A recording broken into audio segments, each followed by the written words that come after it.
So, good morning student. In last lecture stationary wave के chapter में हमने देखा कि we are considering one rigid support and एक string हमने consider की थी, right? Now अभी string को हमको क्या करना है, plumb करना है, so that आपको एक wave मिलेगी like that. ठीक है, तो ये जो वेव है it is moving in the forward direction, but जब वो रिजिड सपोर्ट को रिफ्लेक्ट होगी देन आपको एक दूसरी रिफ्लेक्टेड वेव मिलेगी. वो कैसे मिलेगी? It will be look like that. Okay, तो यहाँ पे क्या हो रहा था कि two identical wave when moving along same line but in the opposite direction and they are superimposed we get loops. Okay, and this loop appears stationary. That's why this wave is called stationary wave. इसमें हमने देखा कि some point पे particle का displacement maximum है और some point पे particle का displacement minimum है. तो जहाँ पे particle का displacement amplitude of the wave is maximum उसको हमने बोला था antinode and it is denoted by A. और यहाँ पे देखो, यहाँ पे डिस्प्लेसमेंट एम्पलीट्यूड मिनिमम है, उसको बोलेंगे हम node point. So this is anti node, this is node, this is anti node and this is node. Okay, now अभी हमको क्या करना है, नोड एंड एंटी नोड के लिए कंडीशंस फाइंड करना है. सो सबसे पहले हम एंटी नोड के लिए कंडीशन फाइंड करेंगे. So our first topic is condition for antinode. Condition for antinode. Okay, तो सबसे पहले डेफिनेशन लेंगे हम एंटीनोड की. एंटीनोड यानी क्या होता है? The point where amplitude of the wave is maximum is called antinode, या फिर the point where displacement of the particle is maximum is called antinode. Okay, तो इन लास्ट लेक्चर हमने देखा था कि ये जो एम्पलीट्यूड था, एम्पलीट्यूड ऑफ स्टेशनरी वेव वो कितना आया था, उसको हमने कैपिटल ए से शो किया था and is equal to 2a cos 2 pi x by lambda. ये हमने फाइंड किया था already in the equation of stationary wave में. एम्पलीट्यूड आया था a is equal to 2a cos 2 pi x by lambda, right. अभी यहाँ पे देखो हमने क्या बोला है, एंटीनोड यानी एम्पलीट्यूड रहेगा मैक्सिमम. तो यहाँ पे हमने बोला था कि जो हमारी फर्स्ट वेव है उसका एम्पलीट्यूड a था और जो सेकंड वेव है उसका भी एम्पलीट्यूड हमने a लिया था, दोनों का एम्पलीट्यूड सेम लिया था. अगर हम टोटल मैक्सिमम एम्पलीट्यूड बोले तो कितना होगा, a plus a 2a. तो यहाँ पे प्लस माइनस 2a रहेगा, तो हमारा जो a रहेगा उसकी जगह हमको पुट करना है plus minus 2a is equal to 2a cos 2 pi x by lambda, right. अभी यहाँ पे देखो this 2a get cancel, what you get, cos 2 pi x by lambda is equal to, यहाँ पे क्या रहेगा प्लस माइनस 1. ये मैंने जस्ट इधर लिख दिया है, तो क्या होगा cos 2 pi x by lambda is equal to plus minus 1. अभी यहाँ पे देखो सपोज ये 2 pi x by lambda को हम थीटा कंसीडर करते हैं, तो किस cos थीटा के लिए वैल्यू प्लस माइनस 1 है. तो आपको पता है कि cos थीटा की वैल्यू 1 कब आती है, when theta is equal to कितना रहेगा, when theta is equal to 0, cos 0 1 आता है, राइट. और माइनस 1 कब आएगा, when cos pi इज इक्वल टू 1, means theta is equal to pi, right. तो क्या होगा, values possible values of 2 pi x by lambda क्या होगा, दैट इज हमारा जो 2 pi x by lambda is equal to क्या क्या रहेगा, 0 pi 2 pi 3 pi so on. यहाँ पे देखो जब हम इस 2 pi x by lambda की जगह 0 पुट करेंगे तो cos 0 की वैल्यू आ जाएगी प्लस 1. अगर हम pi पुट करेंगे तो cos pi की वैल्यू आती है माइनस 1. ऐसा कंटिन्यूअसली चलता जाएगा. 0 के लिए 1, पाई के लिए -1, 2 पाई के लिए 1, 3 पाई के लिए -1. ओके, अभी यहाँ पे देखो, इसको मैं, ये सीरीज है, इसको मैं शॉर्टकट में लिखता हूँ, that is 2 pi x by lambda is equal to, इसको मैं लिखूंगा p pi.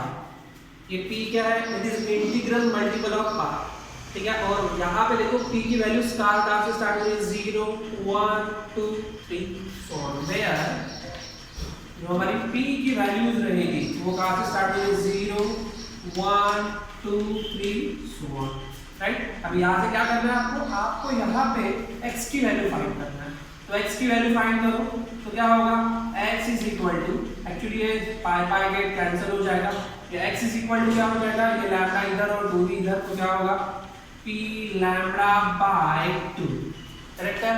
x is equal to p lambda by 2। तो x की पॉसिबल वैल्यूज क्या रहेगी? ये p की वैल्यूज यहाँ पे पुट करो। सबसे पहले x की जो वैल्यू रहेगी, सबसे पहले हमें p की जगह 0 पुट करना है, तो 0 पुट कर दिया तो क्या होगा? 0, देन 1 पुट करो तो आपको मिलेगा लैम्डा बाय 2, देन 2 पुट किया तो आपको मिलेगा लैम्डा, करेक्ट है। अगर 3 पुट किया तो 3 लैम्डा बाय 2 सो ऑन, ठीक है। ओके, नाउ अभी हमने x फाइंड कर दिया है। नाउ अभी क्या फाइंड करना है हमको? ये जो एंटी नोड है, ओके, वो सक्सेसिव एंटी नोड के बीच में कितना डिस्टेंस रहेगा, ये हमें फाइंड करना है। Means distance between two antinode. उसके लिए हमें क्या करना है? कोई भी दो सक्सेसिव पॉइंट्स कंसीडर करो and then final minus initial. ये भी लिया हमने, तो अभी क्या होगा? Final minus initial. तो आपको distance between two antinode कितना मिलेगा? आपको मिलेगा लैम्डा बाय 2। मींस जो हमारा distance between to successive antinode is lambda by 2, correct है। मींस हमारे दो एंटीनोड के बीच में जो डिस्टेंस है उसको कितना हो गया? लैम्डा बाय 2, करेक्ट है। ओके,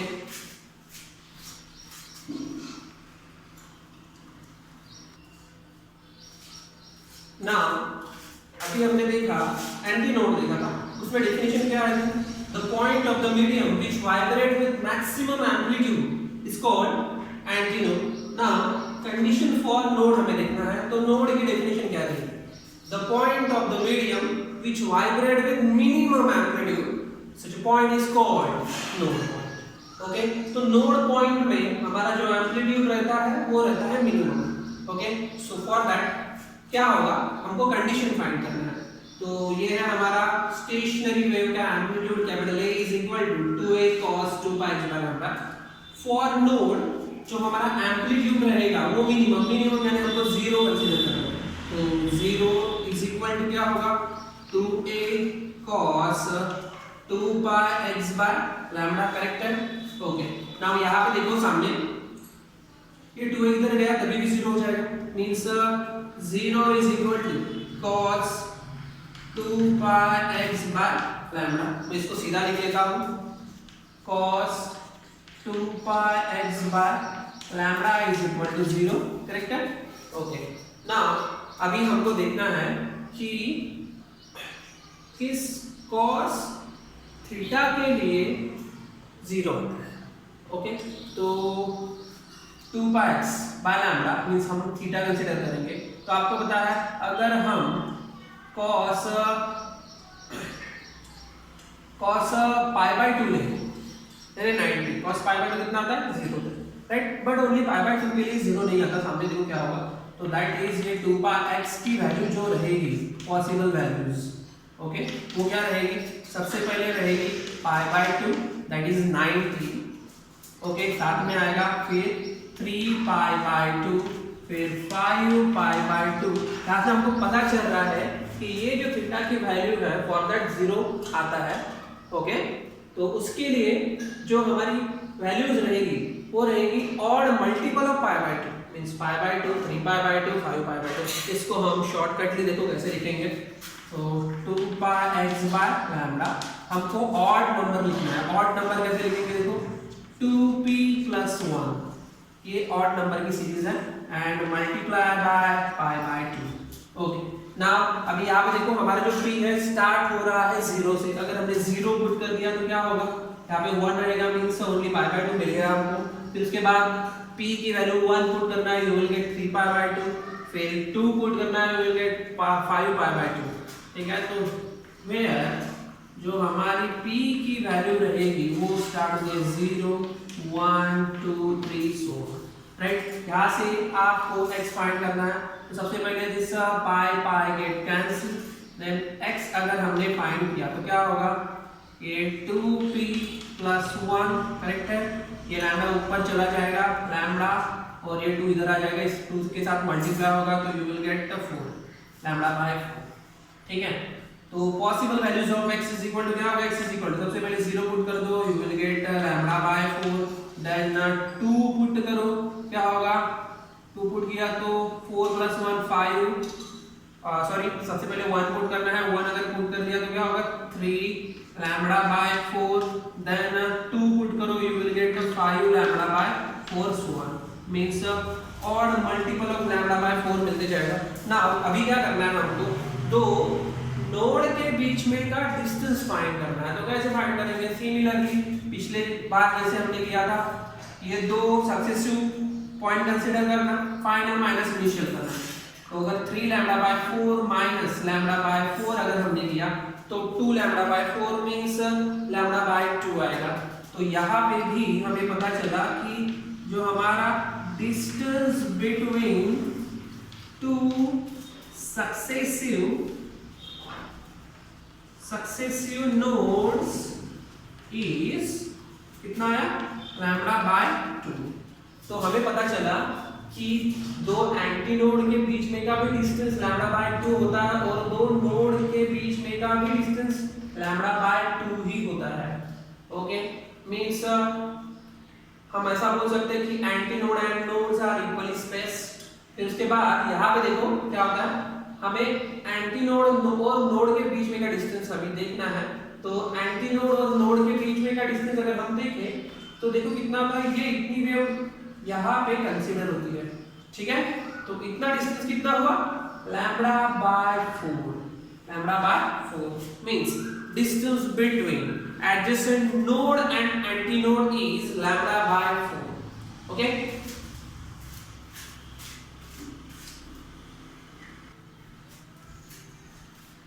now अभी हमको देखना है next topic, properties of stationary wave. तो there are some properties. First property जो रहेगी स्टेशनरी वेव की, उसमें हमें स्टेशनरी वेव की डेफिनेशन लिखना है। तो क्या है डेफिनेशन स्टेशनरी वेव की, two identical progressive wave moving along same line and in the opposite direction superimpose each other forms loops is called stationary wave. So this is our first property, right? Second property हमें diagram से ही देखना है, सीधे सीधे बोलना है कि देखो distance between two successive antinode is λ/2. This is our second property. Third property, the distance between two node is λ/2, right?